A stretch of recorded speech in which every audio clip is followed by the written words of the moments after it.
salaamaaleykum ñoo ngi fii ci studio Cash Money ñëw découvrir benn talent boo xamante ni kenn dootu ko présenté fii ci temps bi réeroon na tuuti mais ñëwaat na mu nekk artiste boo xamante ni dafa génn benn projet bi nekk 5 titres mu tuddee ko Ma vie d'avant artiste bi nag nekk na koo xamante ni ku laaxatu la koo xamante ni doo ko gis ci lu bëri mu nekk Neb Venom maa ngi lay nuyu di la bàyyi nga présenté wu.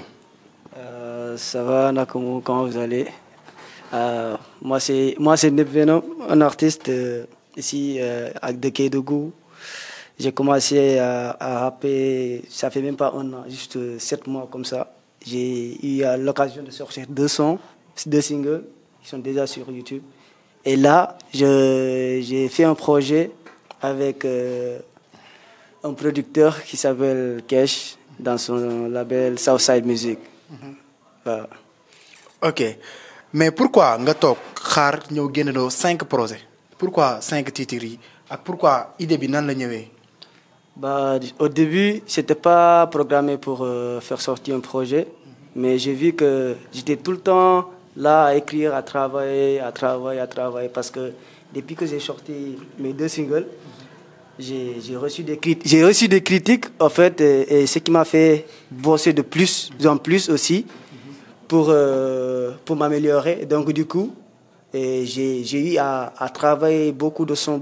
Je me suis dit donc pourquoi pas faire un projet et j'ai expliqué ça à Kesh. Il m'a dit ok c'est possible et puis on a commencé à bosser dessus.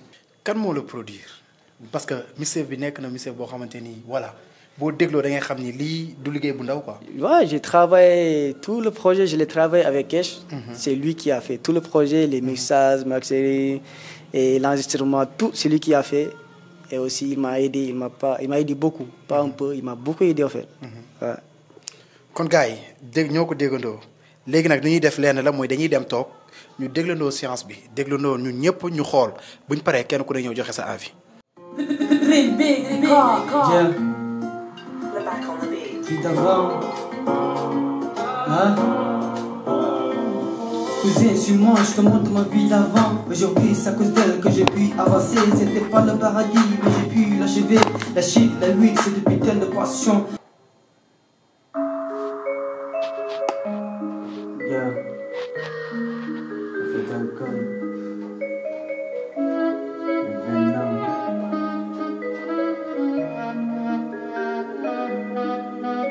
Il est temps de descendre, je rentre tard chez moi, dépenser sur le chemin, envie de projet. Chez moi, y'a personne, je tape pas de réponse, donc protection au bas pour quelques verres de bière. Et 1, et 2, et... C'est sûr. Aïe, les vélos.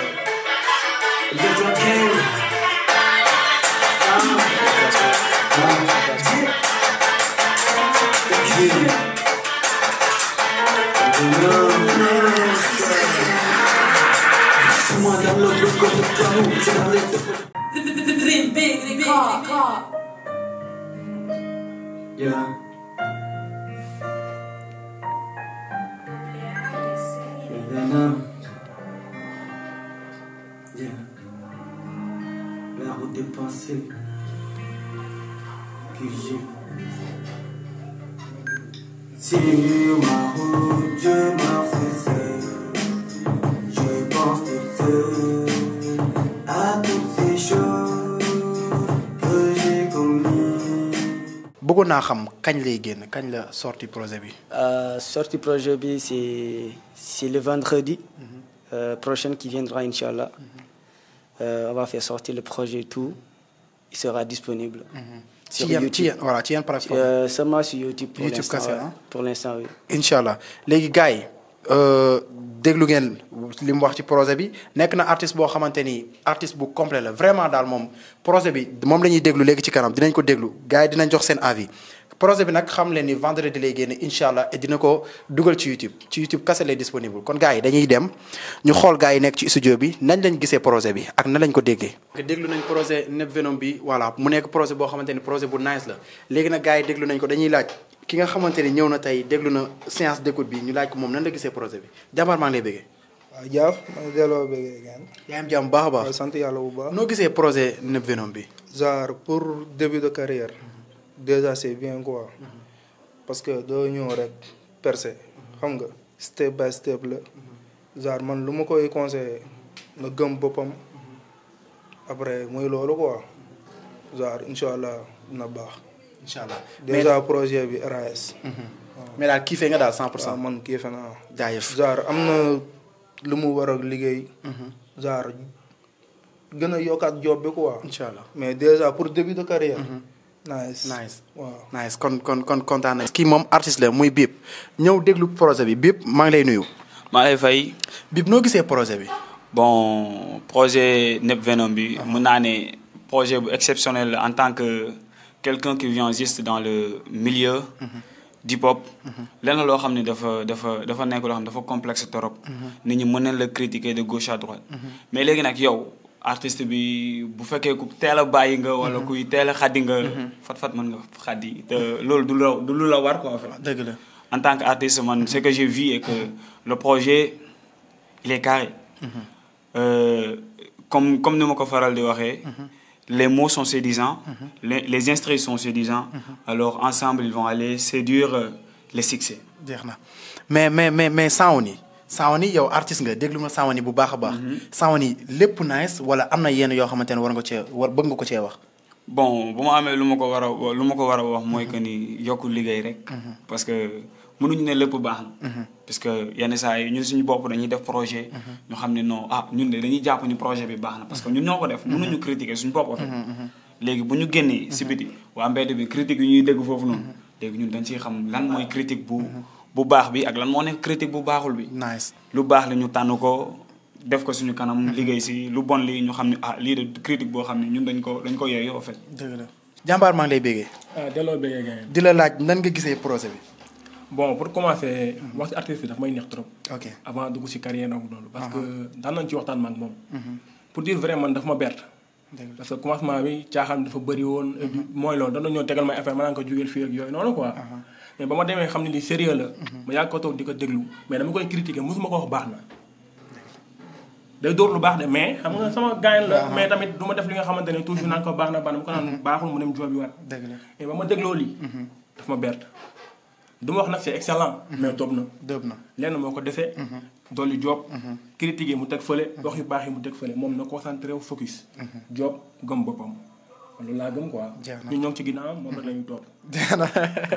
gars yi moom dëgg fi yàlla ñu nekkoon ci studio bi yëpp kii fe nañ Mistef bi mu nekk Mistef boo xamante ne Mistef bu nice. Lil Banf maa ngi lay bëggee. Oh, tu vas bien? alhamdulilah. Nice. Lil Banf déglu nga projet bi nan nga gisee projet bi. Le projet, ça va, tout ça va.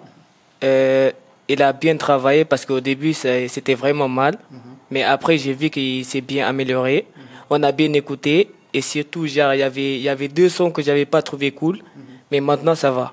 Donc, amélioration bi, muy baax waaw. muy baax daal mais Lil Banf déglu nga sound yi ban sound nga ci gën a déglu gis sa bopp quoi. C'est la fête. Ouais, parce que genre, je suis pas 100% PSG, mais Marseille.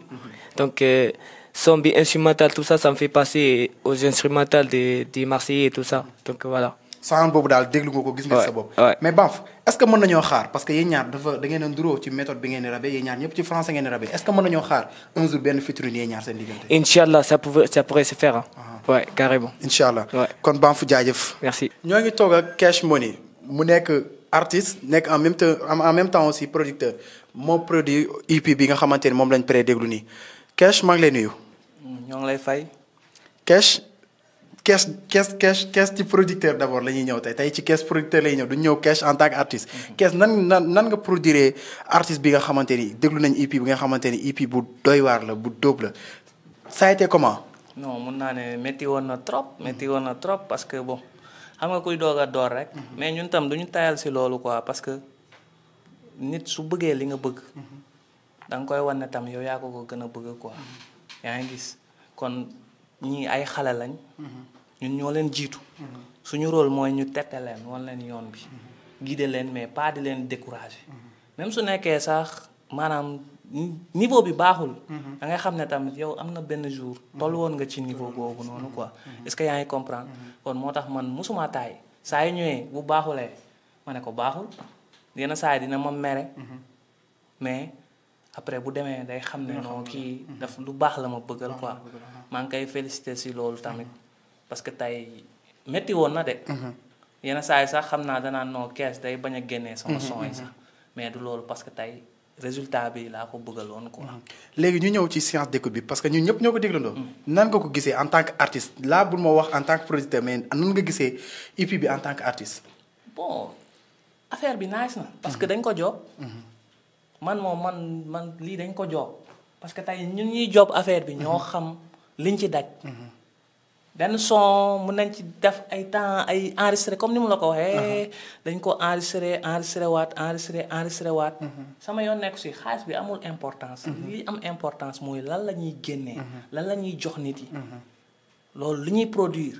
loolu moo ñu amal importance quoi. waaw.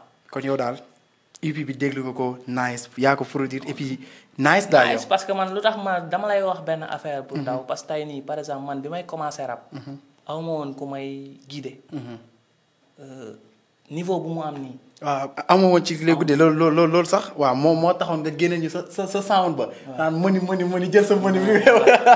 non instant yooyu noonu sax du instant yooyu noonu sax parce que instant yooyu noonu fekk eggoon naa beneen niveau. mais maanaam bi may doog a commencé rap man. bi may doog a commencé rap peut-être instant yooyu noonu xamoo ma woon. peut-être parce que instant yooyu noonu fekk xale nga yow sa bopp mais man bi may commencé rap. c'était plus médiocre que moom lu mu def nii. parce que aw ma woon kenn ku nga xam ne moo may won yoon bi. mais dama dem jàng tey nii ba am niveau bu ma am nii tey. ba yàlla alhamdulilah parce que man sama objectif loolu la quoi maanaam sama xam-xam ma bokk ko sama rakk yi. ñoom sens tamit boobu ñu jox ko tam seen rakk yi ainsi de suite. waaw pour kàngaam yi bëri quoi. jaajëf kees kontaan nañ trop léegi dañuy jàllaat ci ñeneen ñu xool. séance d'écoute bi ni muy demee ak ñeneen. ñoo ko déglandoo wax dëgg fa yàlla man vraiment tey déglu naa loo xamante ni pour man talent bii ni amul Kédougou vraiment nag nekk na EP boo xamante ni man boog d'accord naa carrément parce que bii moo nekk première EP am mu nekk 5 titres yëpp man Fallou ni ma ko gisee mooy dóob na à 100%. dama lay bàyyi nga gis gars yi yow déglu nga gars yi yëpp li ñu wax nan nga gisee réaction gars yi. Je suis juste, c'est plein d'émotions en fait. Le fait d'avoir un projet et que les gens partagent ça avec toi.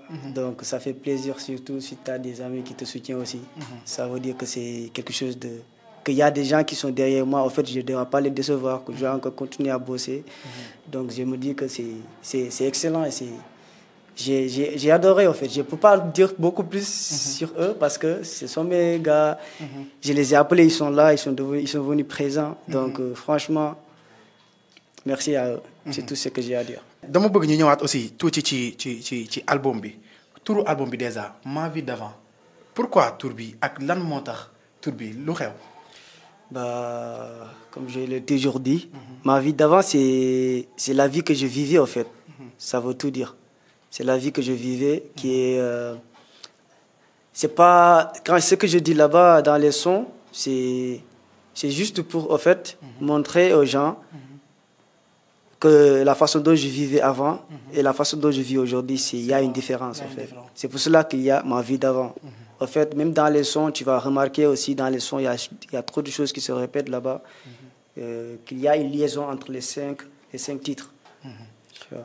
Mais son yi am na son boo xamante ni moo la ci gën a kii fi muy ban son nga xamante ni sentir nga ni son bi yow gëm nga ni bu génnee dina def benn voilà dina ruube réseaux sociaux yi. Moi le son que je préfère c'est le son sur la route des pensées parce que je l'ai écrit avec trop d'émotion et quand je l'écrivais aussi c'est vraiment sur la route des pensées, j'étais en train de marcher en fait.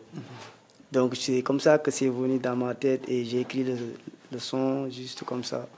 Et j'ai aimé en fait parce que je parle un peu d'abord de ma vie, la façon... Je suis quel genre de personne en fait. Je suis quel genre de personne, je parle de ça là-bas. Et comment je suis en train de vivre, comment les gens me voient aussi, que ce soit dans ma famille. Et comment je vois aussi la vie en gros, c'est ça.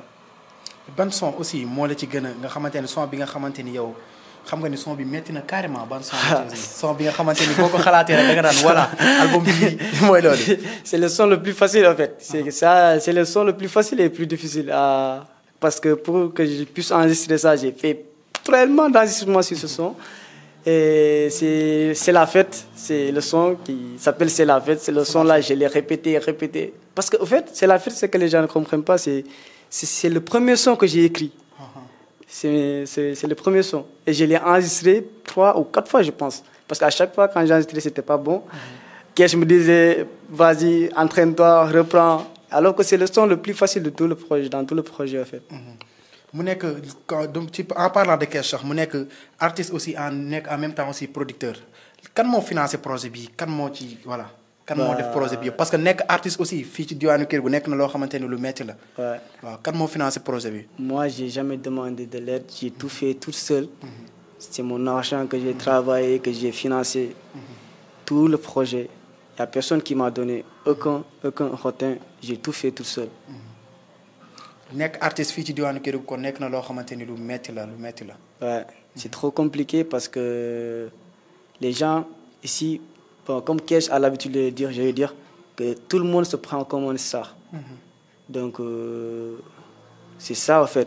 Les gens, au lieu d'écouter leur artiste, ils préfèrent écouter d'autres artistes. Alors qu'on peut bel et bien avancer. On peut avoir un grand artiste ici à Kédougou qui part loin, international, pourquoi pas, on ne sait jamais. Mais pour cela, il faut que les gens de Kédougou suivent les artistes locaux qui sont là à Kédougou. Parce qu'il y a de bons artistes, il y a des gens qui travaillent dur, tu vois. Et je pense que ça pourrait améliorer les choses, en fait. Inch'Allah. ma fàttali leen aussi projet bi vendredi lay génn Inch'Allah dina disponible sur YouTube lan moo nekk sa mot de la fin. Bah, c'est juste de dire que franchement, merci beaucoup à tous ces gens qui sont derrière moi, qui m'ont aidé, qui m'ont soutenu du début à la fin. Que je ne peux pas leur payer. En fait, ils ont fait beaucoup de choses pour moi. Particulièrement Kesh, il y a Banff qui a participé aussi dans mon projet. Franchement, il m'a beaucoup soutenu du début à la fin parce que lui aussi, quand j'étais là, il m'aidait à répéter sur mes sons dans sa chambre, dans le QG en fait, avec le 9-3. Tu vois, donc voilà, c'est ces gars-là qui m'ont motivé en fait. Il y a aussi mon ami Shakur qui m'a beaucoup. Lui en fait, il était là tout le temps, il dit c'est pas bon, mais en gros, je savais que c'est juste pour me motiver. Et bah voilà. Et je remercie aussi un autre artiste qui est là, qui m'a aidé, qui est. Comment il s'appelle encore? Bip. Et ce gars, c'est un gars cool. Il est venu, il a trouvé que je suis en train de bosser sur mon projet. Il m'a aidé, il m'a soutenu. Il a même posé dessus, en fait. Donc, du coup, je me dis que franchement, que c'est des mecs qui sont formidables, qu'on partage la même passion. Donc, que Dieu nous bénisse et qu'il nous aide à aller de l'avant, en fait. déglu nañ kontaan nañ trop et puis gis nañ réaction bi nga xamante ni am nga ko ak artistes yi mu nekk réaction boo xamante ni bu nice la mu nekk relation boo xamante ni bu nice la kon gars yi nag fii la ñuy jaaree wàcc suñu émission ba beneen yoon mais bala maa wàcc émission bi maa ngi bëggee ñi nga xamante ni ñoo nekkoon ci studio bi ñëpp di bëggee aussi sama caméraman yi di bëggee aussi réalisateur bi muy El Hadj di bëggee aussi bu baax a baax sama DG Yérim Maxasila kon gars yi ñu jox leen beneen dig daje.